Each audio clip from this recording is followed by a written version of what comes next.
our brains are wired for connection, but trauma rewires them for protection. That's why healthy relationships are difficult for wounded people. Do these words speak to you? Trauma can come from many difficult sources, and sometimes this includes those closest to you, your family.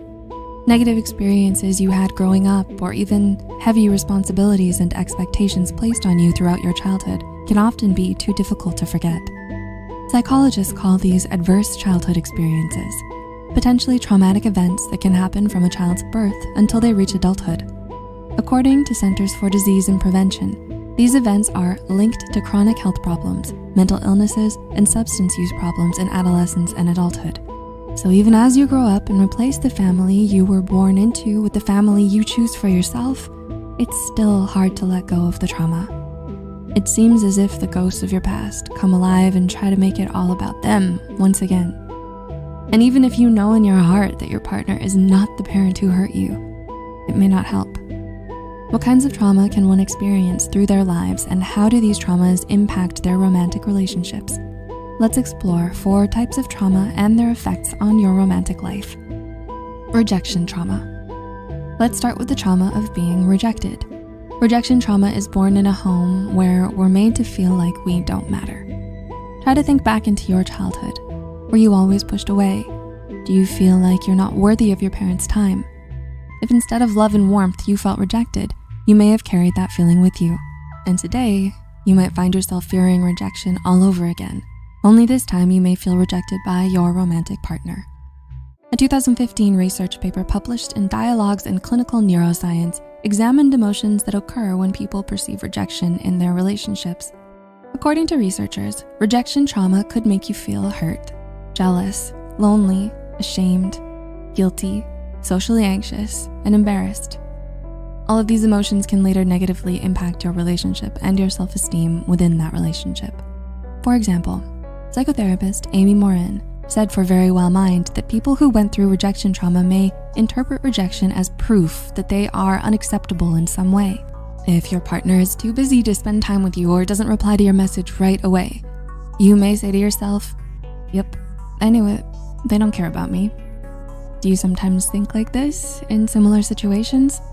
The reality might be, and often is, completely different, but you still may perceive it as rejection and take it personally. Maybe you believe that you only matter if you're accepted by others, or you might struggle with constant fears and worries, expecting rejection to inevitably happen. Abandonment trauma. Hand in hand with rejection often comes abandonment. As children, we depend on our parents to feel safe and be safe.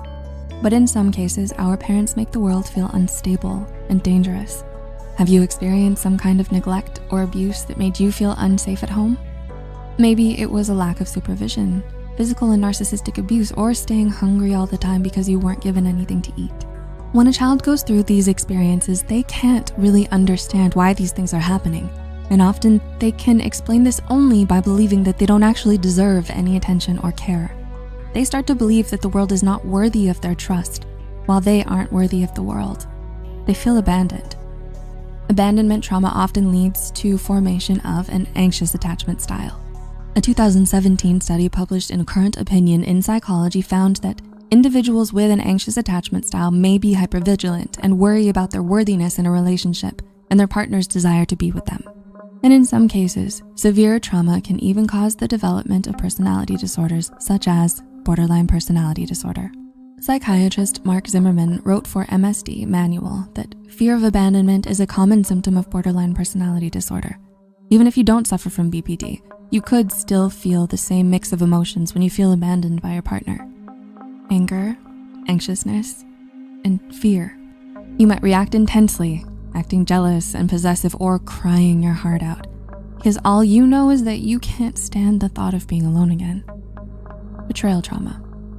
Maybe the worst thing about these childhood wounds is the fact that they were brought to us by the people we trusted.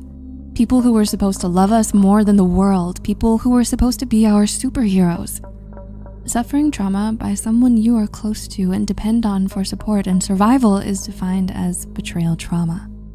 Have you been deeply betrayed by someone you loved and depended on? This could mean discovering that one of your parents or your partner cheated, family members justifying abusive behavior, or maybe one or both of your parents engaging in drinking or gambling instead of providing for you. If things like these happen to a child, they might have trouble accepting it or believing it, so they often just suppress it. One study from 2009 published in the American Journal of Psychology suggests that those who suffer from betrayal trauma often dissociate traumatic experiences from conscious awareness in order to preserve the relationship. It's because they're too dependent on their abuser to believe otherwise. And once they grow up, they might continue the same patterns. They might become dependent, feel inadequate to be on their own, and decide to stay in toxic relationships. They might be too afraid to leave, too afraid to be betrayed again, so they just put on a happy mask and suffer in silence. Humiliation trauma. Lastly, your childhood may have left you with a wound of toxic shame, humiliation trauma. Was there a time when your parents made you feel deeply ashamed of yourself? They might have laughed at you for changing body during puberty or mocked you for not getting the highest grade in school. In order to survive feeling ashamed and humiliated, you might have developed some coping mechanisms that you still use to this day. Dr. Linda Hartling said for modernintimacy.com that there are 3 strategies that you might use as a way of dealing with toxic shame from your childhood: moving away, moving toward, or moving against shame. Moving away from shame means isolating, keeping secrets, or withdrawing from your partner. Moving toward shame could show up as codependency or people-pleasing behavior, becoming what you think your partner wants you to be, even if it means losing your sense of self. And when you move against shame, you might try to fight those who shame you. Maybe you use passive aggression or insults to shame your partner before they get the chance to shame you. These strategies might help you cope, but they might be detrimental to your relationships in the long run. Do you feel like some of these trauma types describe you and your relationship patterns? Have you recognized some other childhood wounds that get in the way of a fulfilling love life? Unfortunately, sometimes we may unconsciously seek partners who imitate those who hurt us. Later on, this can lead to trauma bonds within a relationship. Are you stuck in a trauma bond? Take a look at this video and find out if it's a trauma bond or love. Don't forget, you matter. Thanks for watching. Until next time.